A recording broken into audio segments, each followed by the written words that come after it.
Terima kasih karena Engkau di tengah-tengah kami, dan Engkau Tuhan memberkati setiap kami. Curahkan roh hikmat, roh wahyu, dan roh pengertian. Ajari kami dari perkataanmu, karena tanpa Engkau menjelaskan kepada kami, tidak mungkin kami bisa mengerti satu bagian pun dari perkataanmu ini. Dan kami tahu segala kemuliaan hanya bagi Yesus Tuhan kami, karena semua asalnya daripadamu, dan bagimu ya Tuhan Yesus segala sanjungan, hormat dan kekaguman kami. Di dalam nama Tuhan Yesus semua kita berkata amin. Berikan kemuliaan buat Tuhan sekali lagi. Silakan duduk saudara. Siapa yang semalam diberkati Tuhan dalam acara kita? Siapa yang tidak dapat balon? Coba angkat tangan. Well, ada beberapa orang yang mungkin ambil lebih dari satu. Nah, saudara menghibur diri dengan nyanyi balonku ada 5, dan saya harap Anda akan diberkati 5 kali lebih banyak dari yang seharusnya. Amen. Mari kita buka firman Tuhan. Kemarin begitu acara selesai, ada satu hal yang heboh sekali. Saya lihat orang Kristen suka dengan hal-hal yang heboh, saudara. Dan saya tahu itu benar, saya lihat sendiri, tapi beritanya nyebar kemana-mana. Dan setiap kali itu berita berkembang, nanti ada bumbunya. Entah dikurangi, entah ditambahi, entah dibelokkan sedikit, selalu itu ada. Begitu acara kami selesai, satu anak bawa handphonenya masuk ke dalam, berkata gini, Pak, lihat ini, ada Tuhan Yesus, ada Tuhan Yesus. Wah, saya pikir rohani banget, handphone kok ada Tuhan Yesus. Lalu kemudian ternyata saudara mengerti, pada waktu acara kemarin, persis waktu acara tarian Mahanaim itu, kan ada asapnya. Nah, itu ada seseorang dengan handphonenya, dia cepret, dia foto, dan waktu dilihat dia kaget. Di asap itu ada wajah Tuhan seperti sedang memberkati begitu. Dan itu nyebar kemana-mana dalam waktu singkat, banyak orang itu punya gambarnya. Mungkin minggu depan atau 2 minggu lagi Anda bisa lihat, atau Anda mungkin berkata lain. Tapi saya berkata ajaib banget. Lalu kemudian tiba-tiba tadi pagi ditelepon satu orang dari Jakarta. Pak, Bapak sudah dengar belum? Sudah dengar belum? Loh, dengar, saya dengar banyak. Saya bilang, apa yang perlu didengar? Ini Pak, Tuhan Yesus menampakkan diri. Ya, saya ngerti kira-kira maksudnya. Lalu kemudian ceritanya berkembang. Pada waktu Pak Yusak berdoa, gambar itu muncul. Saya bilang, bukan yang saya lihat. Apa kamu punya gambar lain? Oh, bukan ya Pak ya. Belum 24 jam sudah berubah. Anda ngerti bahayanya dan ajaibnya omongan orang itu? Dalam waktu belum 24 jam sudah jauh banget ceritanya. Nah, ini satu orang sudah terlanjur cerita ke berapa orang. Nanti ya satu hari saudara, di sana mungkin di Medan terdengarnya begini, Pak Yusak mirip Tuhan Yesus, mungkin begitu. Atau yang lain ceritanya. Pokoknya kalau Anda melihat omongan orang itu bisa hebohnya luar biasa. Well, but saya memang lihat gambarnya kemarin, dan ada beberapa orang yang punya gambarnya, dan saya tahu sudah nyebar kemana-mana, karena hal yang menghebohkan selalu orang Kristen suka.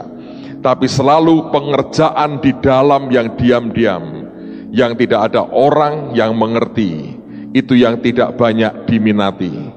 Padahal pengerjaan di dalam ini, yang diam-diam Tuhan kerjakan, itulah yang mematangkan kita lebih banyak. Seringkali Dia memang izinkan Anda membuktikan bahwa Dia hadir, dan Dia ada, dan Dia nyata. Tapi bukan semata-mata itu. Dia mau setiap kita mengerti pengerjaan di dalam itu jauh lebih penting. Saya berdoa Anda mengejar yang lebih penting. Anda nikmati semua yang Dia berikan, tapi kita mengerti mana yang Tuhan mau. Nah, kalau Anda membawa Alkitab, mari kita buka firman Tuhan. Dalam Kisah Rasul pasal yang ke-28, sore ini saya mau ajak Anda membaca dari ayat 11 sampai dengan ayat yang ke-16. Kisah Rasul 28, mulai ayat yang ke-11. Nah, sebelum kita baca ayat yang pertama, dalam bahasa Indonesia ini ada judul perikopnya, yaitu Paulus tiba di Roma. Ketika saya baca judul ini, saudara, tiba-tiba Tuhan berkata begini, bahwa di dalam kehidupan kita jalan dengan Tuhan, seringkali ada lebih dari satu alternatif jalan yang disodorkan di depan kita. Alternatif pertama merupakan alternatif yang mudah, tapi ada juga alternatif yang kedua adalah alternatif yang susah. Paulus sebenarnya, kalau Anda membaca ceritanya, ketika dia disidang, sebenarnya sudah cukup bukti yang bisa membebaskan dia. Sudah cukup bukti yang berkata bahwa dia tidak bersalah terhadap semua tuduhan yang dilontarkan kepadanya. Tetapi dalam batin Paulus yang paling dalam, seperti ditawarkan oleh Tuhan, apakah engkau mau mengikuti jalan lain, Paulus? Jalan yang kelihatannya dunia tidak akan pernah mau, jalan yang membuat kebebasanmu dirampas sama sekali, jalan yang membuat kemerdekaan dagingmu ditiadakan sama sekali, dan bahkan jalan itu akan membawa engkau kepada kematian pada ujungnya. Kalau dia bertahan dengan pilihan yang mudah, di Yerusalem pun dia sudah dibebaskan. Tetapi Paulus mengerti ada satu hal yang Tuhan mau dia harus alami dan lewati, dan sekaligus itu merupakan tugas Tuhan, yaitu untuk dia bisa menghadap Kaisar di Roma. Dan jalan satu-satunya adalah dia harus minta banding. Walaupun sebenarnya di tingkat bawah dia bisa dibebaskan dari semua tuduhan itu, tapi dia mengerti ada sebuah alternatif lain yang dia harus tempuh. Karena kalau Anda membaca di Alkitab, mereka berkata, kalau engkau tidak naik banding, Paulus, engkau bebas. Tapi dia melihat sebuah alternatif lain yang Tuhan sodorkan dalam hidupnya, yang dia mengerti sejak dia berkata, aku ini tawanan roh. Dia tahu bahwa alternatif yang Tuhan sodorkan kepada dia tidak pernah bisa ditawar lagi, karena kerinduan hatinya kuat untuk menyenangkan hati Tuhannya dan menyelesaikan akan tugasnya. Saudara, dalam kehidupan kita sebagai orang percaya, Anda bisa dan kecenderungan manusia memilih jalan yang mudah. Jalan di mana ketika kita menghadapi persoalan, benturan dalam kehidupan kita, kita berbelok, kita mencari alternatif yang paling mudah. Jalan yang kemudian kalau kita menghadapi tantangan yang sangat mengerikan, kita bisa berkata, lebih baik aku kembali saja. Tapi saya berdoa akan ada banyak orang di tengah-tengah kita yang berani memilih akan jalan yang Tuhan sendiri mau berkata, kalau engkau pilih yang mudah, aku mengerti. Tapi kalau engkau pilih alternatif lain, itu menyukakan hatiku. Bukan karena Tuhan ingin melihat kesusahan dan sengsara kita, tapi kita kemarin sudah mendengar Tuhan angkat perwira-perwira, Tuhan angkat jenderal-jenderalnya. Dia beri kita kepercayaan yang sangat besar. Dan setiap pengangkatan oleh karena kepercayaan itu jelas di dalamnya ada penugasan yang harus kita selesaikan. Saudara, makin lama jalan dengan Tuhan, saya makin jelas melihat semuanya itu. Dalam kehidupan kita akan sebuah titik harus kita pilih. Apakah kita mau pilih jalan yang normal, jalan yang mudah, jalan yang sangat populer, Jalan yang semua orang suka melewatinya. Jalan itu akan membawa Anda sesaat kepada popularitas yang sangat hebat. Orang hanya memberikan Anda decak kagum yang sangat ajaib. Kita diberi pujian, orang berkata, wow ini luar biasa. Kelimpahan diberikan dalam kehidupan kita dengan cara Tuhan yang ajaib. Memang semuanya blessingnya toh dari Tuhan juga.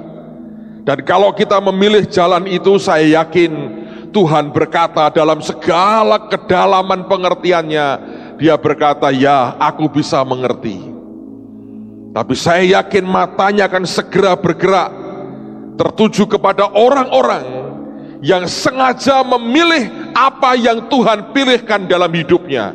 Sekalipun dalam perhitungannya dia tahu, itu bukan jalan yang mudah, tapi jalan yang pada ujungnya akan membuat kita selesai sampai garis akhir. Paulus memilih jalan yang kedua. Itu bukan jalan yang mudah. Saya baru dengar sebuah kesaksian. Bulan yang lalu ada satu lagi hamba Tuhan yang saya cukup kenal dekat, merintis gereja JKI di Jakarta. Dan dia ngomong di awal dengan saya, Pak, tolong naungi saya secara rohani. Secara administratifnya saya tidak ikut-ikut sama sekali. Saya hanya membantu, membackup, mendoakan secara rohani, seperti tudung saja. Kalau dia perlu, dia datang, dia bicara, minta pendapat. Tapi ini gereja yang luar biasa. Sebelumnya ada satu lagi, Anda dengar Ibu Teresia AG, dia buka JKI Newground di Hotel Sultan. Itu gereja juga aneh banget. Persis acara bahtera tiap minggu, saudara. Bayangin, saudara. Acaranya aneh-aneh sampai beberapa orang pusing. Ini gereja kok profetis banget. Saya belajar berkata, wes biarno, pokoknya setiap orang ikuti apa yang Tuhan mau, saudara. Dan banyak orang diberkati. Sekarang sudah 400 jemaatnya. Enggak jelek, saudara, 400. Anda tahu di Jakarta tidak sesimpel yang banyak orang pikir. Tapi yang kedua ini aneh. Isinya itu betul-betul teenager, remaja. Ratusan. Jumlahnya juga kurang lebih sama. 400 teenager. Dan remaja-remaja ini sebetulnya dari kebanyakan orang-orang Chinese yang tinggal di kota. Itu tinggal di kampung-kampung di kota Jakarta.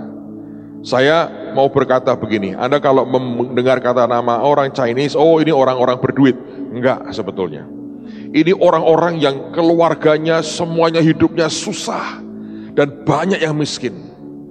Tapi kalau Anda ketemu orang-orang ini, saudara, militannya buat Tuhan gila-gilaan. Saya pikir ini sudah tidak waras lah dengan Tuhan habis-habisan.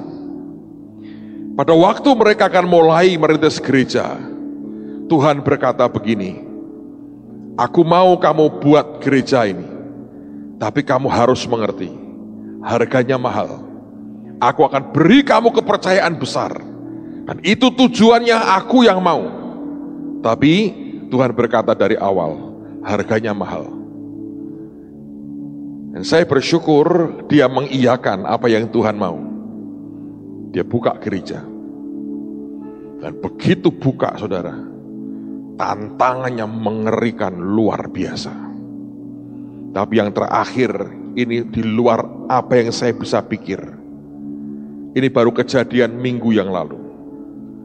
Mereka itu diundang untuk melayani sekolah yang lagi buat retreat di puncak.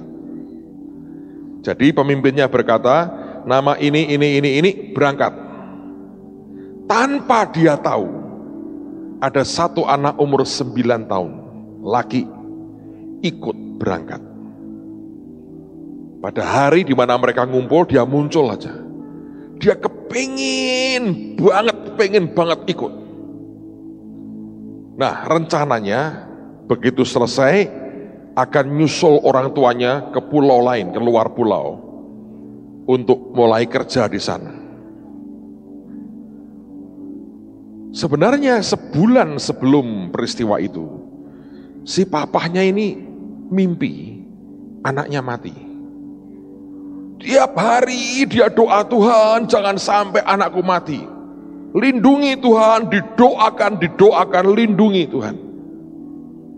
Hari itu mamanya juga tidak tahu, si anak ini nyolong-nyolong ikut, saudara. Sampai acara berlangsung, pemimpinnya tidak tahu bahwa ada anak buahnya umur 9 tahun ikut. Pada waktu break, ada kolam renang di situ. Mereka berenang. Tidak ada orang tahu anak ini tidak bisa berenang. Dan yang berenang banyak banget. Semua berenang.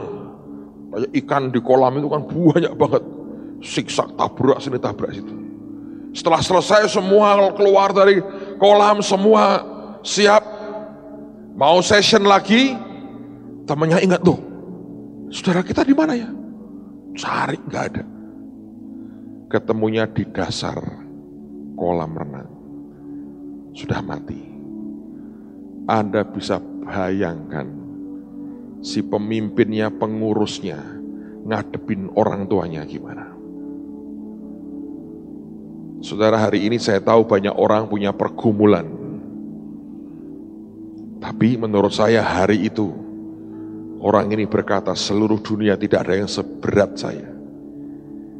Saudara ngerti sampai, maaf nih saudara ya, buang air kecil ini keluar darah. Sampai luka di dalamnya. Belakangan diperiksa semua, gak ada batu ginjalnya. Masuk rumah sakit, saking stresnya. Saya ditelepon, Pak, tolong saya Pak. Gimana saya ngadepin orang tuanya? Gimana saya ngadepin keluarganya? Saya sempat beritahu dia, saya berkata begini, ketenanganmu akan membuat orang tuanya tenang. Kepanikanmu akan membuat mereka juga gelisah dan marah dan panik.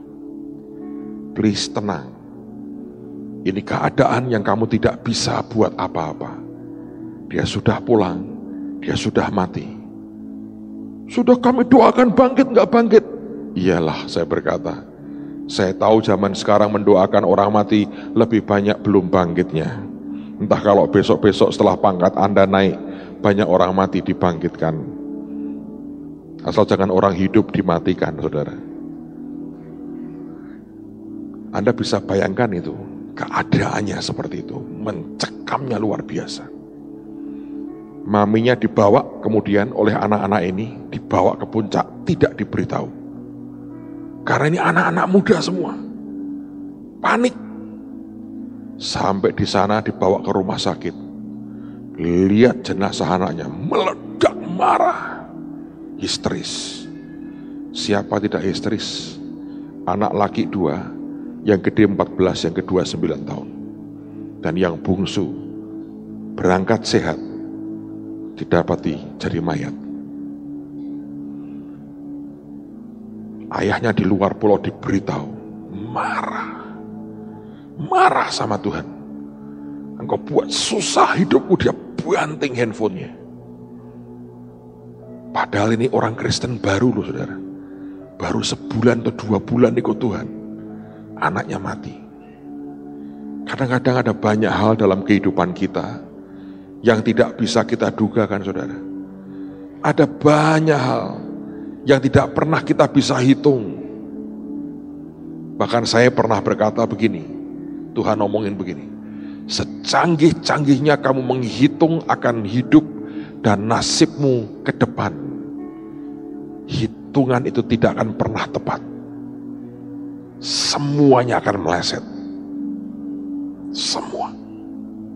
Mana ada orang bisa ngitung ke depan itu, dengan hitungan ini akan begini, bisa tepat itu tidak ada. Dan orang ini orang Kristen baru. Anaknya mati. Dia banting handphonenya.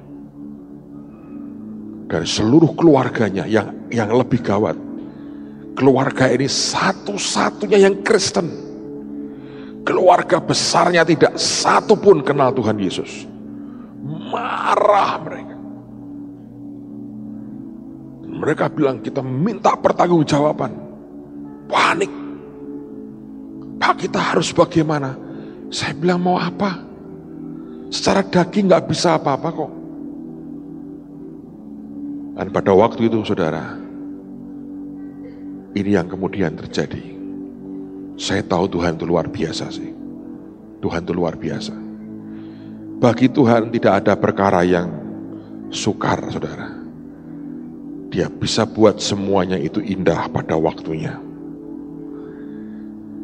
Jenazah dibawa ke Jakarta, geger keluarganya, marah, maki-maki gereja.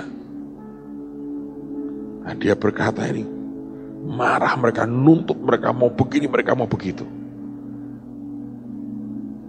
Saudara, akhirnya bapaknya datang dari luar pulau.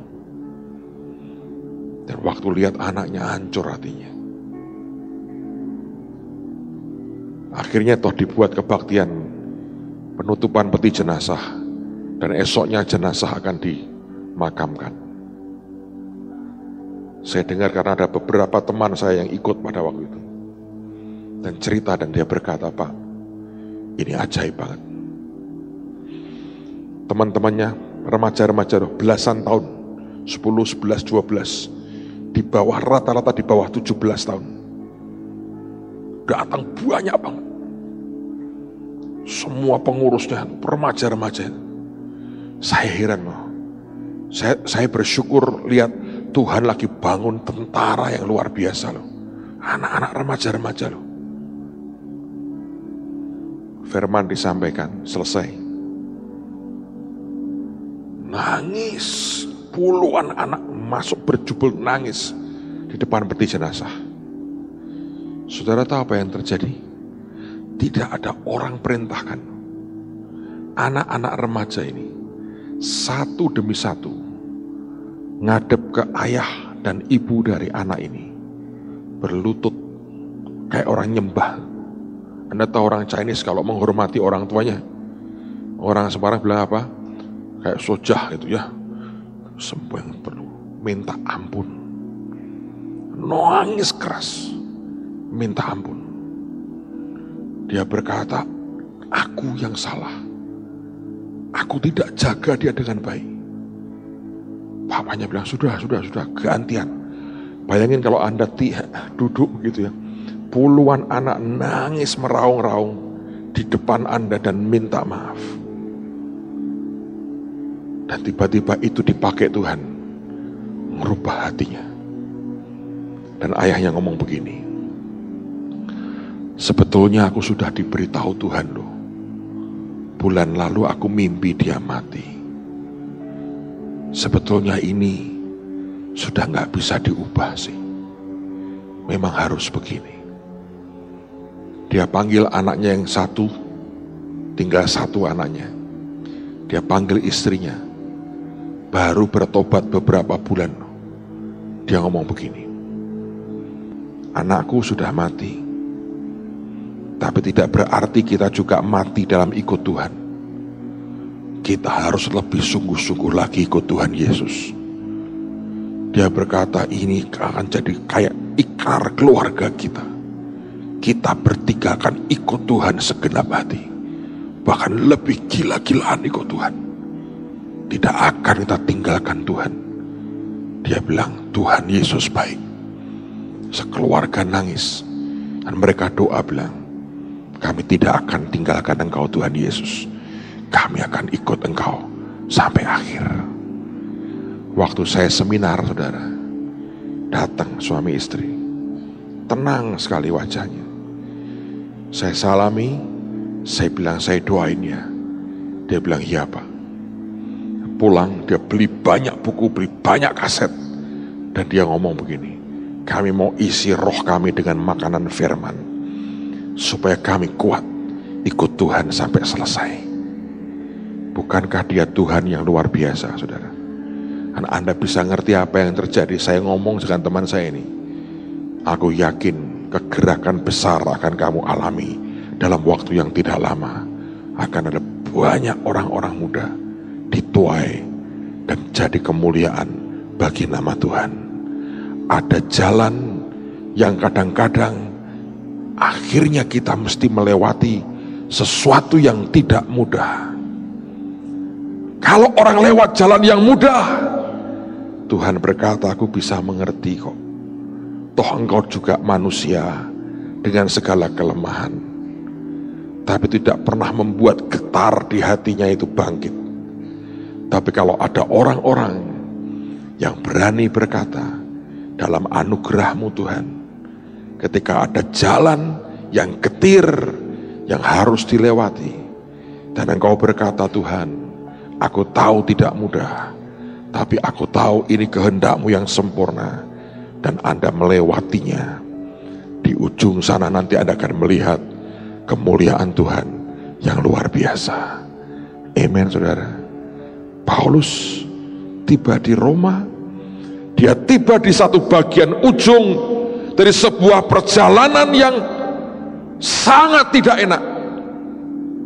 Kapalnya pecah karam, mengalami badai yang mengerikan, tapi dia toh mengerti itu yang Tuhan mau. Orang boleh berkata, aku tidak mau seperti Paulus, tapi sejujurnya lewat hidupnya perjanjian baru ini sangat diwarnai. Dan bukankah sebagian besar firman perjanjian baru ini bicara tentang Paulus dan tulisan Rasul Paulus. Tergantung dalam hidup kita ini seperti kita beli barang. Anda mau beli barang murah atau Anda mau beli barang yang mahal? Anda beli barang murah akan sangat murah bayarnya. Tapi barang itu mungkin seperti made in China, saudara. Sekali pakai dan kemudian dibuang. Anda mau beli barang yang mahal, Anda keluarkan uang lebih banyak, tapi Anda menikmati sampai waktu yang sangat lama dalam kehidupan saudara. Terserah pilihan kita.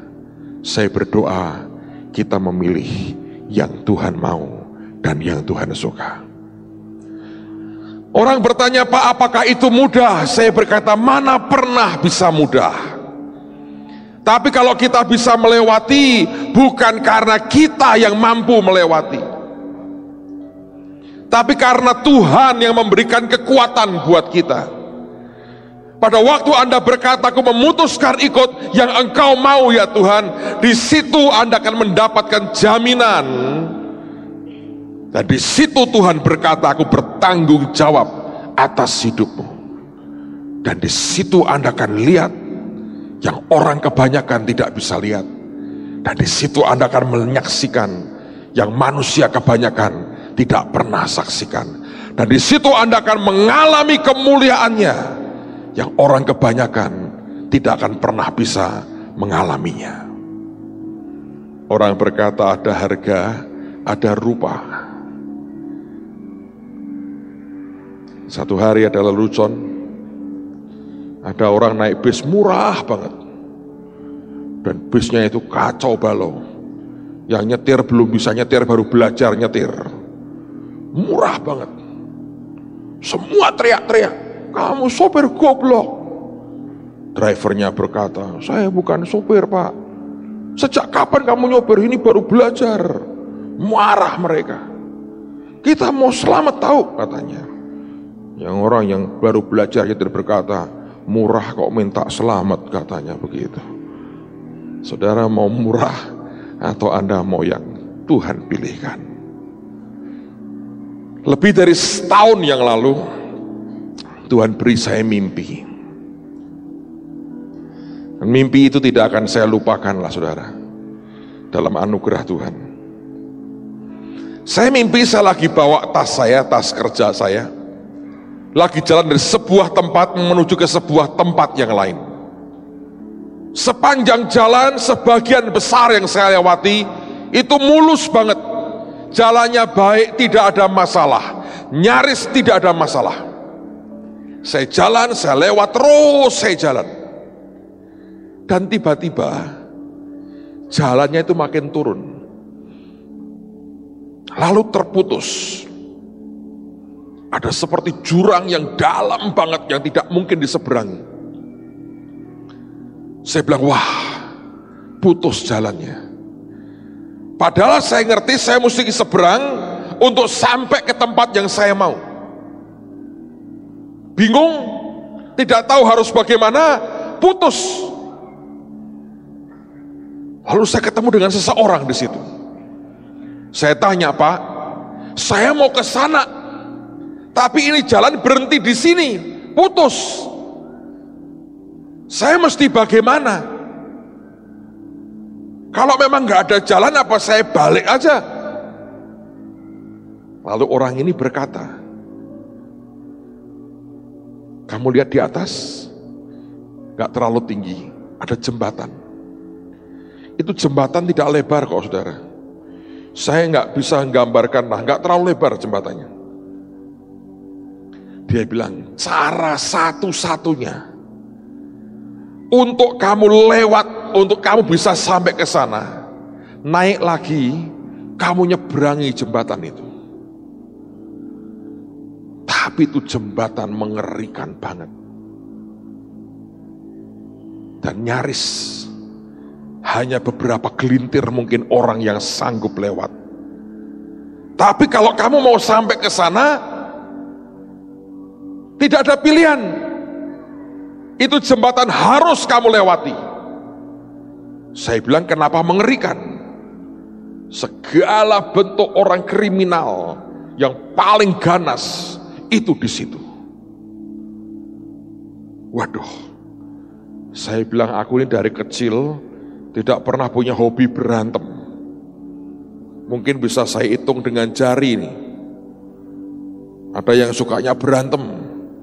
Saya nggak terlalu suka berantem. Saya mau baik-baik saja, saudara. Tapi waktu lihat begitu saya bilang, aku ini bukan orang tukang berantem. Bagaimana aku bisa mengatasi orang-orang kriminal yang begitu banyak? Lalu orang tua ini ngomong sama saya, udahlah, kamu mampir ke rumahku dulu. Kamu perlu makan. Aku lihat kamu capek. Ayo makan dulu. Saya diajak mampir ke rumah dia. Dan bersama dengan bapak ini, dia punya satu anak laki-laki. Lihat usianya beberapa tahun lebih muda dari saya. Mukanya cakep, seger sekali. Saya masih ingat ini wajah anak laki-laki dari bapak ini. Lalu saya disediain makan, mejanya gede. Terus bapak ini tanya, kamu mau kemana? Saya bilang, aku mesti ke sana. Dia bilang, ya. Tidak ada pilihan lain, kamu mesti lewati jembatan itu. Dan itu jembatan memang mengerikan sekali. Saya diam, tidak berani saya berkata, saya bisa. Bahkan sebetulnya keder juga dalam, saudara. Tiba-tiba si anak dari bapak ini tuh ngomong begini, bagaimana kalau aku anterin kamu? Aku sudah sering kok lewati situ. Aku tahu caranya ngelewati. Dan si bapak itu hanya manggut-manggut tanda setuju. Saya bilang, loh kalau kamu anterin aku, ya aku terima kasih. Kalau enggak, gua enggak berani sebetulnya.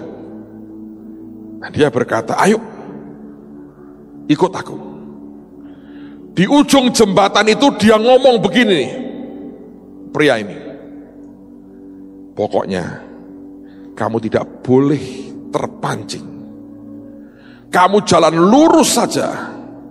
Kalau ada apapun, siapapun memprovokasi kamu dengan segala cara, diam. Jangan tatap mata mereka, jangan dengerin omongannya, lurus jalan terus dan jangan jauh dari aku. Itu aja. Saya lihat sebetulnya jembatannya nggak terlalu panjang. Bukan kayak di San Francisco Golden Gate yang panjang itu, enggak, saudara.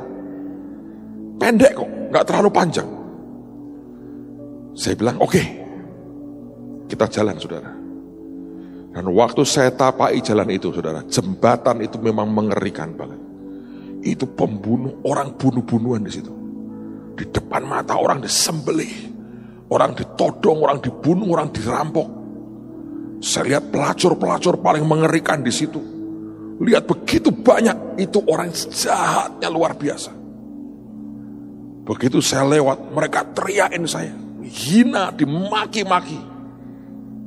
Mereka coba tarik perhatian saya.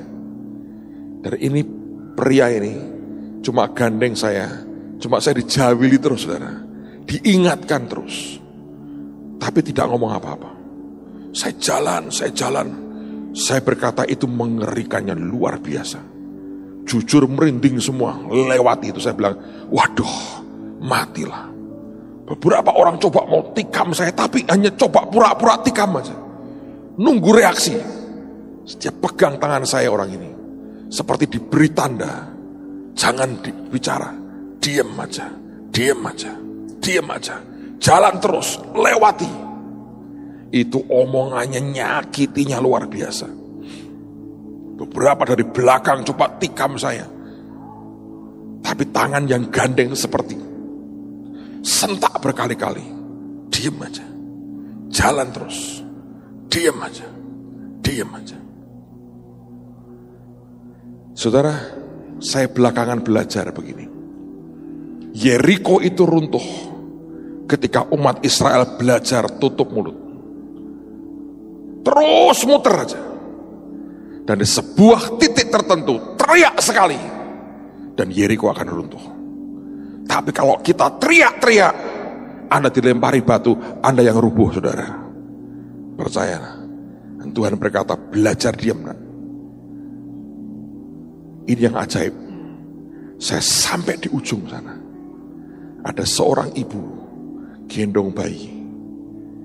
Dan itu bayi disodorkan ke saya.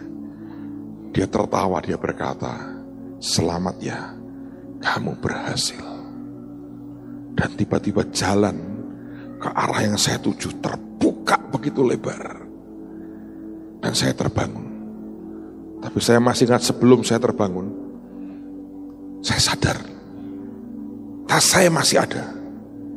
Tapi ada satu barang gak jelas apa yang di dalam tas itu saya lihat hilang. Saya lagi mau noleh ke belakang. Si pria ini, dia berkata, sudahlah, biarkan itu hilang.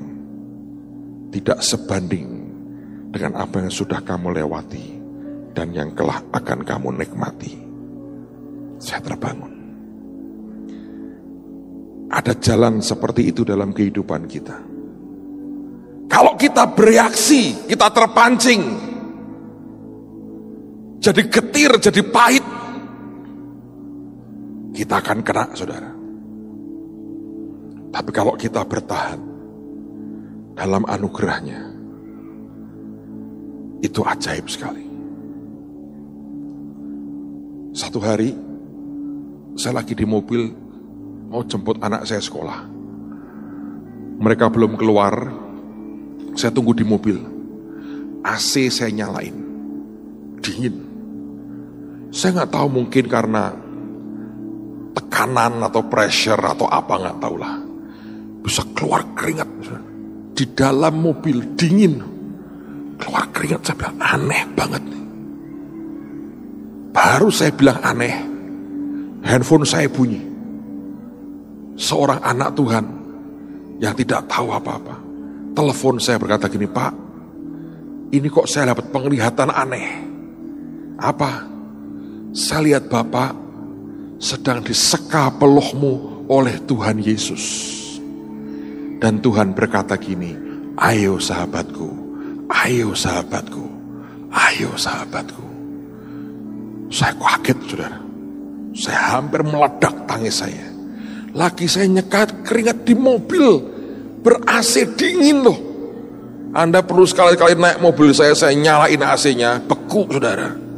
Tahan dingin saya ini. Besok saya mau ke Australia, saya dengar -3 atau -5, saya bilang, nah itu asik. Saya minggu lalu ke Jakarta, kemarin ada orang memberi kita persembahan 120 mawar biru dari Holland, saudara. Nah, teman saya ini punya usaha import bunga, tapi juga import ikan dan sebagainya dari berbagai negara. Dia punya cold storage, tempat penyimpanan barang daging itu minus 20. Saya nggak pakai jaket. Saya masuk, saya bilang, asik ya, enak ini minus 20. Anda ngerti saya tahan dingin loh. Tapi hari itu, siang itu, bisa keluar keringat. Baru berasa aneh. Telepon bunyi. Dia bilang, Pak, aneh banget. Aku lihat penglihatan jelas sekarang ini, katanya. Tuhan Yesus lagi jongkok, kamu lagi terduduk begitu, Tuhan lagi jongkok di sebelahmu, diseka keringatmu, dan 3 kali dia berkata, ayo sahabatku, ayo sahabatku, ayo sahabatku. Nah, sekarang saya tahu siapa anak Bapa itu yang dampingi dalam hidup dan jalan kita. Namanya siapa? Tuhan Yesus. Dia luar biasa loh. Tuhan tidak akan mengubah penetapan Bapak, tidak bakal. Bapak berkata, penetapanku kamu lewati ini. Tapi dia berkata, aku dampingi kamu. Dia berkata, aku sekali-kali tidak akan meninggalkan engkau. Aku menyertai engkau sampai kesudahan zaman. Dan Roh Kudus menghibur kita. Dan Yesus akan gandeng hidup kita. Saudara sekalian, kalau Anda lagi mengalami pergulatan, jalan yang tidak mudah, belajar tutup mulut, belajar hadapkan semua ke Tuhan. Dan sekarang saya mau mulai khotbah saya. Lihat ayat yang tadi kita baru akan baca. Asik kan saudara? Saya sudah kasih introduction berapa menit nih? 50 menit. 50 menit introduction. Sekarang khotbah 3 jam, saya yakin akan selesai semuanya. Tadi baru baca judulnya, Paulus tiba di Roma. Jangan terlalu berkata, wis meh bar. Nah, saya belum mulai. Kan saya berkata ayat 11 sampai ayat yang keberapa? 16. Itu baru introduction-nya. Paulus tiba di Roma. Asik sekali. Ayat 11. 3 bulan kemudian, saya tergoda untuk berhenti dan khotbah tentang 3 bulan. Tapi janganlah, teruskan supaya Anda berkata, kapan bare Pak? 3 bulan kemudian kami berangkat dari situ, naik sebuah kapal dari Alexandria yang selama musim dingin berlabuh di pulau itu. Kapal itu memakai lambang Dioskuri. Kami singgah di Sirakusa dan tinggal di situ 3 hari lamanya. Dari situ kami menyusur pantai lalu sampai ke Regium. Sehari kemudian bertiuplah angin selatan dan pada hari kedua sampailah kami di Puteoli. Di situ kami berjumpa dengan anggota-anggota jemaat dan atas undangan mereka kami tinggal 7 hari bersama-sama mereka. Sesudah itu kami berangkat ke Roma. Saudara-saudara yang di sana telah mendengar tentang hal ihwal kami, dan mereka datang menjumpai kami sampai ke Forum Apius dan Tres Taberne. Ketika Paulus melihat mereka, perhatikan kalimat berikut ini, saya berdoa ini merupakan sesuatu yang harus jadi sikap hidup dan hati kita. Ketika Paulus melihat mereka, ia mengucap syukur kepada Allah. Lalu apa saudara? Kuatlah hatinya.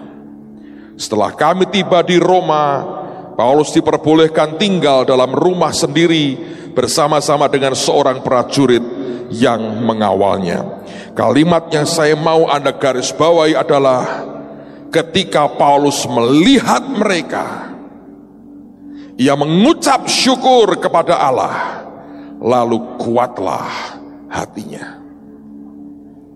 Banyak kali orang ketemu saudaranya tidak bisa mengucap syukur, malah hanya ngelus dodo berkata, ya dia lagi. Tapi Paulus ketemu dengan orang-orang percaya dan dia mengucap syukur. Manusia itu memang punya ego saudara, semua kita punya ego. Tapi saya berharap setiap orang bertemu dengan saudara ada ucapan syukur yang keluar, dan itu merupakan sikap hati kita menghadapi apapun juga, belajar mengucap syukur. 2 hari yang lalu ada kejadian yang nyaris gawat, saudara, di gedung ini sebetulnya. Anda tahu kemarin ada tarian Mahanaim. Sebenarnya persiapannya itu ditarik, Flying Fox namanya. Itu kayak kabel baja atau apa dari ujung sini sampai ke sana. Dari pilar ini juga naik ke atas. Rencananya malaikat akan terbang dari atas, ngasih hadiah kepada Anda. Itu rencananya. Dicoba di awalnya oke, lancar, tidak masalah. Dan itu sebetulnya bisa nahan beban sampai 300 kilo. Nah, yang jadi malaikat sedikit kurus, saudara, sebetulnya. Yang di sini kurus, ini sedikit lebih gendut dari yang di sini, tapi tetap bukan termasuk orang gendut, saudara. Nah, apa yang terjadi? Terjadi sesuatu yang mengerikan banget. Saudara, seringkali dalam hidup kita ya, perjalanan terlalu meletihkan, dan orang tidak pernah tahan dan berkata kapan ini akan selesai. Tapi saya belajar sesuatu kemarin. Ketika dicoba dalam latihan, saudara, saya nggak tahu bagaimana, karena orang dari Mapala yang pasang juga bingung kok bisa begini. Tapi selama persiapan acara kemarin, peperangan rohaninya itu sebetulnya mengerikan banget. Ini lebih dari yang terjadi waktu kita persiapan Bahtera atau acara yang lain. Saya tahu impact-nya akan jauh lebih ajaib. Amen, saudara. Nah, waktu di malaikat turun begitu, tiba-tiba kan diberi kode, ya rentangkan sayapmu. Harusnya dia kan merentangkan sayapnya begini. Itu teman itu hanya begini aja. Kayak malaikat kena pilar.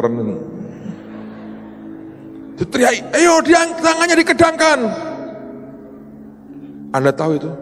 Kecekik. Untung Pak Victor lihat gitu. Dia berkata, wah tercekik. Kejar, ditolong. Itu tergantung antara langit dan bumi. Kayak Tuhan Yesus disalib. Kalau Tuhan teriak, Eloi, Eloi, lama sabachthani. Dia bunyi, Eloi, Eloi, lama banget. Telat sedikit, saudara, heboh. Telat sedikit bisa heboh. Nolong sini, malaikat di sini, ini bisa putus loh kabel di sini. Dia keras banget. Jatuh malaikatnya.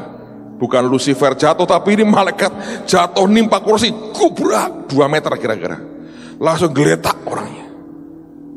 Saya baru anterin Pastor Harold makan, ditelepon anak saya, Papi, ada yang jatuh malaikatnya. Loh, malaikat jatuh maksudnya? Bukan dalam dosa, melayang putus. Waduh, gimana keadaannya? Gak tahu, aku gak berani lihat. Walah, saya selesai, saya kembali ke Holy Stadium. Yang kecekik sudah dengar begini sudah oke sih. Kamu oke? Iya katanya. Lama banget, Eloi, lama banget. Tapi yang geletak, sempat muntah. Untung ada Dr. Lisha, suaminya itu hamba Tuhan, Dr. Lisha, tapi juga sopir ambulan, saudara, kemarin itu. Dan kita punya 2 mobil ambulan, yang satu punya kita itu kan ada unit giginya, yang satu nanti untuk Mahanaim.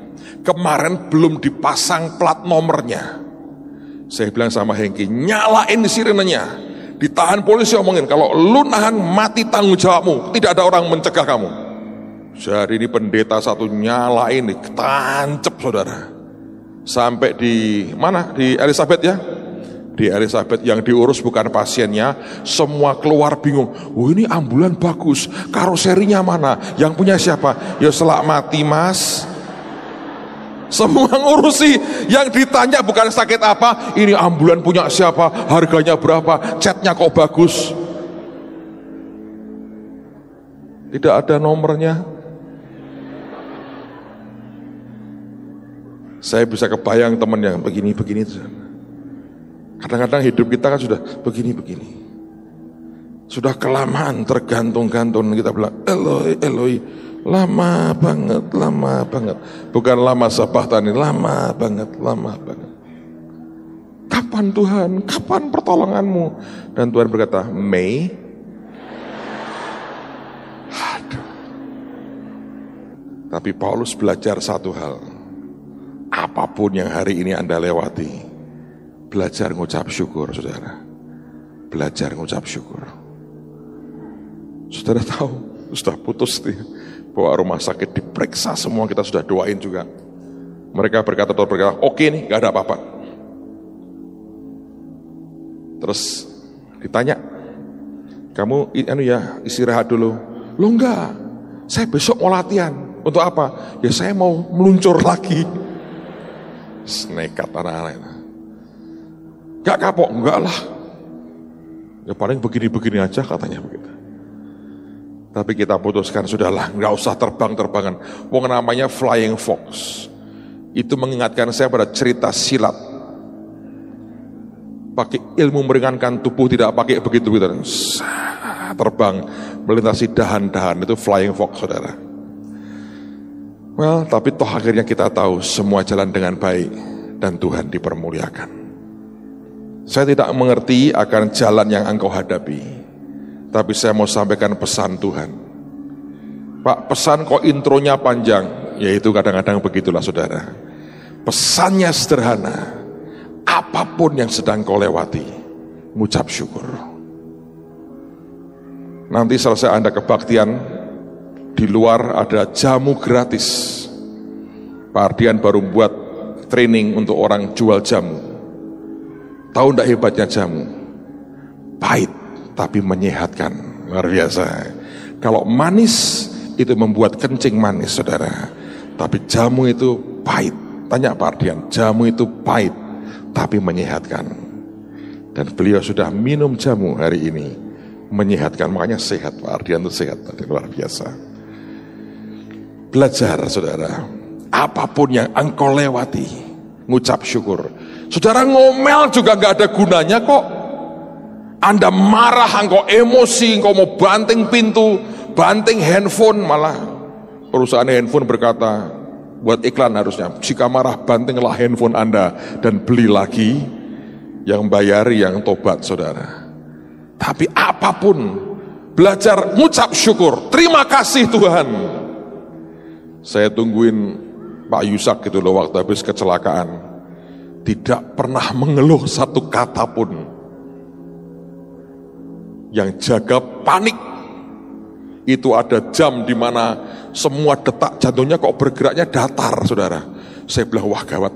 Kalau Pak Yusak pulang pas saya jaga, saudara, seluruh Indonesia berkata kurang doa sampai Pak Yusak sampai lewat. Tapi hari itu serangannya luar biasa. Saya dengar cuma ngucap syukur, terima kasih, terima kasih. Sehat tuh. Malah semua orang berkata, lebih sehat dari sebelum kecelakaan. Tentu kalau Anda mau sehat, tidak usah kecelakaan dulu. Tapi Anda bisa mengucap syukur. Itu adalah sebuah bagian dari trust, percayamu ke Tuhan. Yang berkata, aku tahu engkau pegang kendali. Aku tahu semua engkau jadikan indah pada waktunya. Amen, saudara. Tutup Alkitab, saudara. Saya khotbah 3 jam. Mari berdiri sama-sama. Kita bersyukur untuk anugerah Tuhan. Naikkan lagi lagu tadi, mulia. Kita berikan semua penghormatan, sanjungan, kemuliaan hanya bagi Tuhan kita. Tuhan luar biasa, Tuhan luar biasa. Kemarin dalam tarian itu, saya yang paling takut adalah anak-anak kita menari dengan sepatu hak tinggi. Belum pernah saya lihat menari pakai hak tinggi begitu. Untung haknya tidak copot. Tapi yang kedua, ketika anak Mahanaim mulai menyusun balok-balok yang gambarnya Holy Stadium, dilatih sudah bagus, waktu kejadian karena gelap enggak jadi kebalik-balik, atap di bawah, AC di atas atap, kacau balau. Ibu ikut lari bantu, malah kebalik-balik sekalian, sebagian rubuh lagi.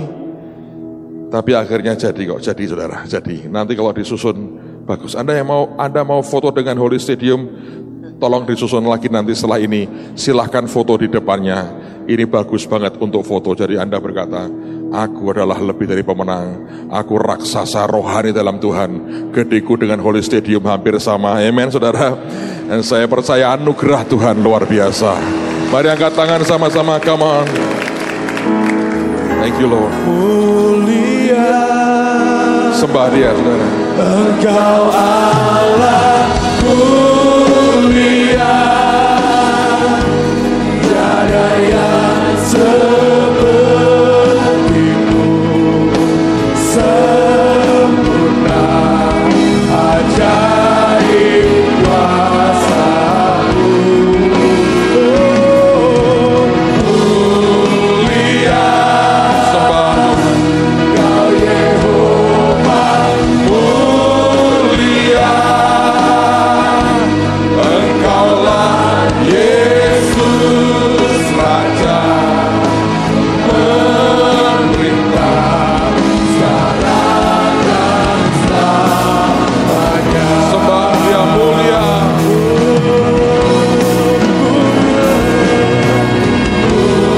Mulia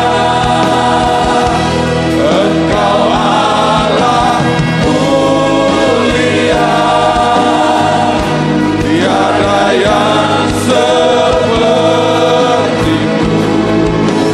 sempurna ajaib kuasa-Mu.